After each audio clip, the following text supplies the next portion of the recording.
Hey, what's up guys, Benny here, and welcome to the best settings for Call of Duty Warzone Season 1. Now, in this video, I'm going to give you absolutely everything that you need to know so that you have the best settings possible that's going to allow you to go and do as well as you possibly can in-game. I'm talking your graphical settings, your audio, your mouse and keyboard, your controller, everything, as well as some secret settings that a lot of people don't know what to choose. So hopefully this video is going to help you out a lot. Now let's kick off with the general settings. Of course, you need to choose your input device first, whether you're playing controller or mouse and keyboard. Now, if you're looking for a mouse and keyboard, I'm partnered up with Roccat, who are an amazing partner of mine. So incredible mouse and keyboard. So if you're deciding to play keyboard and mouse, which is something I've been doing a lot more recently because it feels like a new game when you do it. I've been predominantly a controller player for a long time, but if you're looking for a new mouse and keyboard, we'll be going through the settings later on in the video. Make sure to check out Roccat. The link is down in the description below. But field of view is the next big decision. Now, if you're on console, this is currently not available. We're expecting it to be added to next-gen consoles very soon, fingers crossed, but field of view gives you such a significant advantage, especially on PC. Now, I've been playing around with this for a long time, adjusting it from like just slightly increasing it to now settling on 105 field of view. This means that I see my entire peripherals that's going on around me. So when I'm in places like Superstore, if someone's going through a side door or a corridor, for example, I'm going to see that movement and be able to react accordingly. So I'd recommend having a 105 field of view. But the most important setting is in this little advanced tab, which is your ADS field of view. Now, there were some rumors going that you want to have it affected, which effectively means, as you can see, is aiming down sights zooms to a value closer to the field of view setting. Only applies to low magnification levels, less than 3.25, including iron sights. Now, you don't actually want this. A load of people are saying it reduces your gun's recoil. It's easier to hit your shots. It's not. It's just an optical illusion because you're further away from the gun, so you don't see the actual recoil. You want to be having independence so that when you do zoom in and you're snapping onto your target, you've got your peripherals, you're going to be able to line up your shots perfectly and pick up those kills. So make sure that is on independent. Now the brightness, this all depends on your personal settings. Just make sure that you've got not visible, barely visible, and easily visible. Like that's pretty apparent and standard. All depends on your personal setup. I also skip introduction movie. Tooltips are enabled. Subtitles are useful at times, especially if you in the audio settings you've got voice callouts, because they do sometimes give you useful information. Personally, I have it disabled. Now, next setting, I get a lot of questions about this. I am colorblind, so I play on Protonopia. It kind of makes the minimap for me. Even I've asked a few of my friends who aren't colorblind, they even say that they see the orange dots that appear for me a lot easier to spot on the minimap. So maybe just put it to Protonopia and make sure that it's interface only. Now, I personally don't have it on the entire world because I create content. So I don't want to make the game look weird to you. But on the interface, I find like having the orange dots on the minimap so much easier to spot at a quick glance. Really helps. Try it out and let me know what you think down in the comments below. The next super important setting that you have to have is the minimap shape. If you are playing on circles still, I don't know what to say. Make sure it's square. You get a lot more coverage. You can see a lot more what's going on around you, so you can make better informed decisions on how to approach an enemy squad. And especially with all the Black Ops Cold War weapons being added, there are some people who aren't using suppressors as much anymore because the assault rifles from Cold War, for example, don't perform as well with a suppressor because they don't have the monolithic suppressor. They don't have that increased range. Also, minimap rotation I have is on, so then I can always just look and know exactly where in relation to me stuff is going on. So I can see like a red dot to my left. I know they're going to be on the left. Then when also saying, this is actually a huge tip, is the compass. A lot of people don't use it properly because it can throw you off sometimes when you're looking at the minimap to know exactly where those dots are in front of you. Sometimes I'll see where an enemy is and then I'll line it up perfectly on the compass at the top of your screen, and that is going to allow you to know exactly where an opponent is. It's a really useful trick and tip that's going to help you as well. Then all this sort of stuff I just have as standard. I've started putting frames per second and server latency on just so I know how my game is performing, and if I'm like tripping a little bit, it's just personal preference. Sometimes it's better to have it off because you find yourself just staring at the top left corner going, oh, I'm on 150 FPS. Oh, I just went up to 160. Oh no, my ping's gone up to 80. Not necessarily the most helpful thing if you're just focusing on improving your game, but sometimes it's nice to know if you're figuring out, but those are all my general settings. Next, let's take a look at our graphics. Now, the first thing that you have to make sure that you're doing when you're using graphic settings is play in full screen mode. You don't want full screen borderless, you don't want extended window or windowed. It's just not going to give you the best experience possible. You could get like frame tearing, dropped frames, loads of random stuff that you just don't need. So make sure that you play on full screen if you're trying to do as well as you possibly can. Then this is just all standard. Just make sure that you're playing off your graphics card. Now, the next important thing for me is this. It's the screen refresh rate. Now, you want to set this up depending on the monitor that you have. If you've got a 144 hertz monitor, set it to 144. 240, set it to 240, just so that you're utilizing your monitor the best that you can. I then have my render resolution down at 1920 by 1080. Most of the time I play at 1080. I'm tempted to go up to 1440p. I'm trying to make that decision because just having that extra level of detail can be helpful, but 1080 is going to give you the best frame rate performance. And with Warzone not being the best optimized game, this can help you just get the most frames possible, which is a real big advantage. I've gone into that in the past. Then just make sure your display resolution matches up to that, in my opinion, just so you don't get any weird scaling. Aspect ratio, automatic, all this sort of stuff I just have as basic. And then if you want to go into your advanced, what you want to make sure is if your PC is only getting a certain amount of frames, you can adjust these. So for example, I'm not going to be getting certain amounts. So having unlimited means that it's going to be like up and down a lot more, but you could do a custom and then cap it at what your kind of steady frame rate is. So you get used to it and you don't get weird peaks and troughs. Personally, I just leave it how it is. Works well for me. Then I have NVIDIA highlights because I like getting clips for my videos. NVIDIA Reflex Low Latency. This is a brand new setting that's come into Warzone recently. And NVIDIA Reflex is used to reduce system latency, which increases PC responsiveness. This is huge in improving your gameplay. It means that when something happens on your screen, you're going to be able to react quicker. And the inputs that you're putting into your controller or your mouse and keyboard is going to happen quicker, which means you're going to pick up kills that you otherwise might have missed out on, and you're going to survive in situations that you may have otherwise been taken out. So make sure you've got this setting on. Personally, I just have it as enabled. I don't put the boost mode on because I don't want to kind of draw too much power, and I want a smooth, consistent performance. So that works well for me.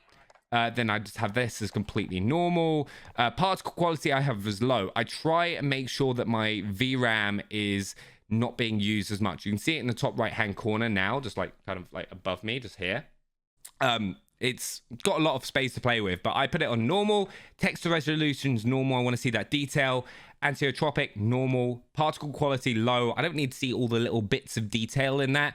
It's just gonna be confusing. You don't need it. Bullet impacts and sprays, I actually have as enabled because it can sometimes be helpful. Like you might see a bullet spray that, like, you know, just like gives you an indication of where an opponent's shooting from or anything like that. Tessellation I have is all.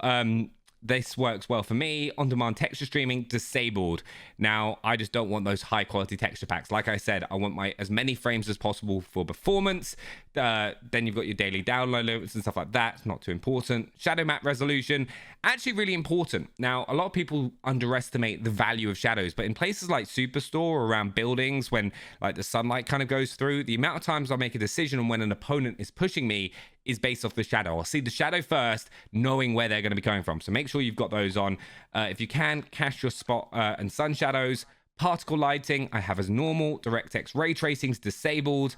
Ambient occlusion, both. Screen space reflection, SSR. Now, the next one is actually quite interesting. This you can adjust to get a better performance. So anti-aliasing, yes, it's going to make the game look a lot better. So I have it as Filmic SMA 2 because once again, I'm making videos. I want the game to look good to you. But if you really want performance, you can drop this down or turn it off completely for those extra frames.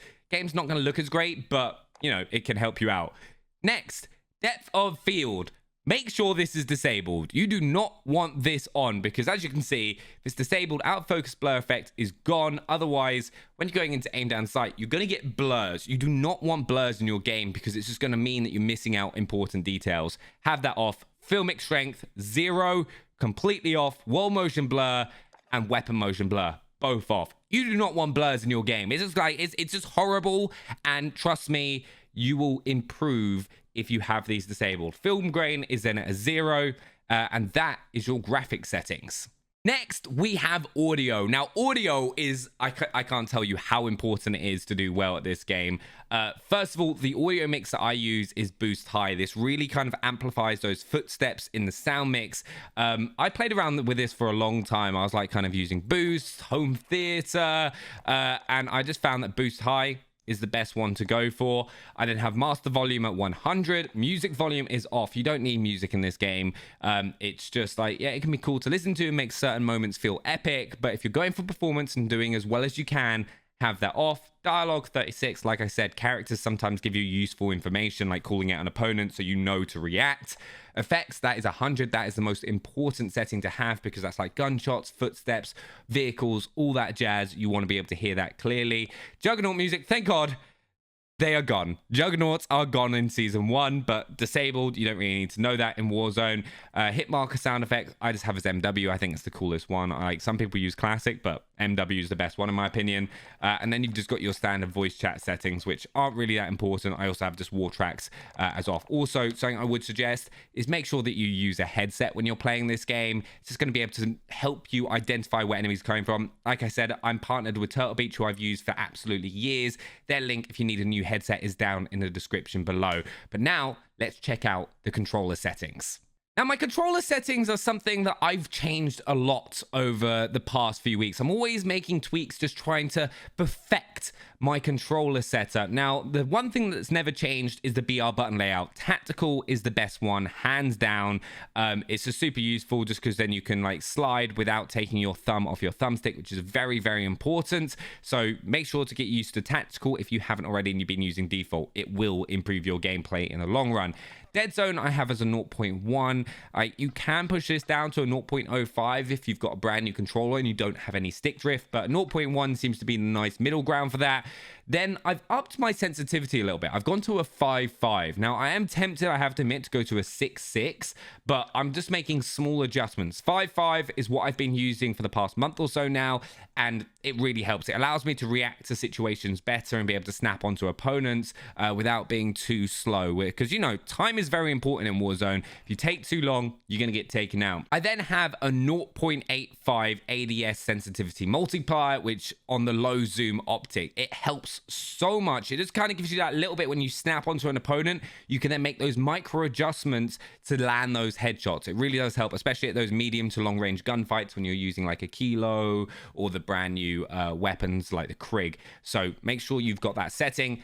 Next important setting, dynamic aim response curve. So important. Make sure you've got that and you'll notice the difference over a period of time. Really helps with kind of making those kind of fine adjustments to land your shots. Controller vibration needs to be off. You do not want your controller vibrating in the middle of a gunfight. It's just going to throw your aim off. Aim assist is standard. Scale aim assist with field of view needs to be enabled. If you've got those wider field of views, you still need your aim assist to work in the same way. If you've got that off, you're going to find it a lot harder to snap onto your opponents just because of the amount of screen space that there is. So make sure that is enabled. Weapon mount activations, ADS, this is all kind of default for me. Use reload behavior. I think this is one of the most known. Make sure it's contextual tap. It's going to allow you to move through the world a lot quicker, open crates, reload, all that jazz, so much faster. And as I said, speed is key to doing well in Warzone. Then depleted ammo weapon switch enabled, armor plates, apply 1, and then I just like hold Y when I need to put them all on. Slide behavior, also tap. This means that you can slide, cancel, move around the map quicker, be a harder target to hit. There are so many benefits to sliding. If you're not moving around the map and sliding, start doing it. Because it's even like if you're running across a field, right? If you're slide canceling, you're a bit less unpredictable, so it's going to be harder for a sniper to line up the headshot. Really does help. Auto move forward, disabled, disabled, disabled, and disabled. Parachute auto deploy is a very important one as well. And those are my controller settings for Call of Duty Warzone Season 1.